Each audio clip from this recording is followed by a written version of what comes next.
Welcome to VS369 news. Srisaila Devasthanam 1 town police station పరిధిలో బంగారం నగదు పట్టివేత. ప్రముఖ పుణ్యక్షేత్రమైనటువంటి శ్రీ భ్రమరాంబ మల్లికార్జున స్వాముల వారి శ్రీశైల దేవస్థానంలో 1 టౌన్ పోలీస్ స్టేషన్ లో సుమారు 2 సంవత్సరముల నుండి దొంగతనాలు జరుగుతున్నాయి. వాటిని దృష్టిలో పెట్టుకుని కేసు నమోదు చేయడం జరిగింది. అందులో భాగంగా అటకేశ్వరం వద్ద 2 ముద్దాయిలు దొరకడం జరిగింది. వాళ్లను విచారించగా శివ 25 సంవత్సరాలు గంటా మఠం ఆటో AP 39UQ 2108 నంబర్ గల ఆటోలో 3.5 తులాల బంగారం 45,000 నగదు రికవరీ చేయడం జరిగింది. అదే విధంగా టెంపుల్లో పనిచేసే హరికృష్ణారెడ్డి ఇంట్లో 90,000 నగదు వారి వద్ద నుండి స్వాధీనం చేసుకోవడం జరిగింది. వారు ఇరువురు శ్రీశైల దేవస్థానంలో 2 బైకులను తగలబెట్టడం కూడా జరిగింది. నంద్యాల జిల్లా SP రఘువీరారెడ్డి ఆత్మకూరు DSP వారికి తెలిపి దర్యాప్తు చేస్తూ వారిని పట్టుకోవడం జరిగింది. వారితో పాటు ఆటోను సీజ్ చేయడం జరిగింది.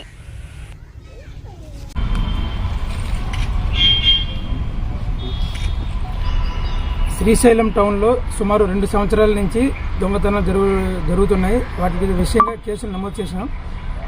ఆ దొంగతనం కేసుల దర్యాప్తులో భాగంగా ఈరోజు హటకేశ్వరం దగ్గర 2 ముద్దాయిలు దొరకడం జరిగింది. వాళ్ళని విచారించగా శివ అని చెప్పేసి అతను ఆటో డ్రైవరు. వీళ్ళు 3 దొంగతనం కేసులు, అదేవిధంగా 2 బైకులపైన పెట్రోల్ పోసి కాల్చిన కేసులు ఒప్పుకోవడం జరిగింది. ఆ దొంగతనం కేసుల్లో ఒక కేసులో వచ్చేసి 3.5 తులాల బంగారము 45,000 నగదు రికవరీ చేయడం జరిగింది. అదేవిధంగా టెంపుల్లో పనిచేసే హరికృష్ణారెడ్డి అన్న ఇంట్లో 90,000 క్యాష్ని వారి వద్ద నుండి స్వాధీనం చేసుకోవడం జరిగింది.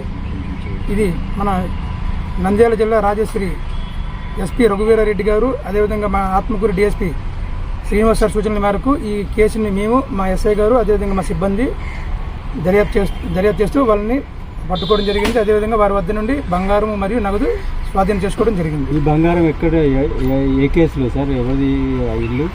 GMR అని చెప్పేసి మల్లికార్జున్ అని చెప్పేసి అతని లాస్ట్ ఇయర్ ఆగస్టులో అతని ఇంట్లో దొంగతనం జరిగింది. ఆ కంప్లైంట్ మేరకు కేసు నమోదు చేయడం జరిగింది. ఆ కేసులో 3.5 తులాల బంగారము, అదేవిధంగా 45,000 రూపాయల క్యాష్ను రికవర్ చేయడం జరిగింది. ప్రధానంగా ఈ కేసులో ఎలాంటి క్లూస్ ఎలా ఛేదించగలిగారు? ఈ కేసు అంటే మేము మా సిబ్బంది ఎలా తిరుగుతుంటే ఇంకా టెంపుల్ ఏర్పాటు చేసిన CC కెమెరాల్లో కొన్ని క్లూస్ రావడం జరిగింది. ఆ CC కెమెరాల క్లూస్ ఆధారంగా ఈ 2 సంవత్సరాలు ఎవరైతే దొంగతనం చేస్తే దొరకకుండా తిరుగుతున్నారో ఆటో తోలుకుంటూ, అదేవిధంగా ఇక్కడే లోకల్ వాళ్ళు కాబట్టి వాళ్ళపై ఎలాంటి అనుమానం రాలేదు. 2 సంవత్సరాలుగా ఈ శ్రీశైలం దొంగతనం చేసేది వాళ్ళే. మెయిన్ నాయకుడు లేదంటే శివ మెయిన్ నాయకుడు. తర్వాత 2 అబ్బాయి చట్టంతో ఘర్షణ పడ్డ బాలుడు. వాళ్ళ అన్న కూడా మన టెంపుల్ దేవస్థానంలోనే పనిచేస్తారు. వాళ్ళ అన్న వచ్చేసి మోటార్ వెహికల్ డ్రైవర్ గాను, వాళ్ళ అమ్మ కంకణాల దాంట్లో పనిచేస్తుంది.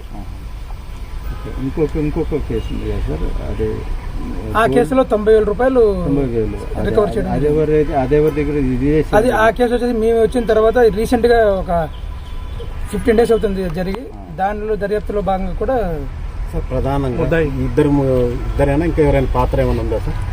ఎంక్వైరీ అయిపోయింది, ఇంకా అయిపోయింది. వీళ్ళిద్దరే ప్రధాన ముద్దాయి శివ, 2 ముద్దాయి 2 ప్రధానమే, 2 ముఖ్యమైన వాళ్ళే. పేరు అదే చట్టంతో ఘర్షణ పడ్డ బాలుడు.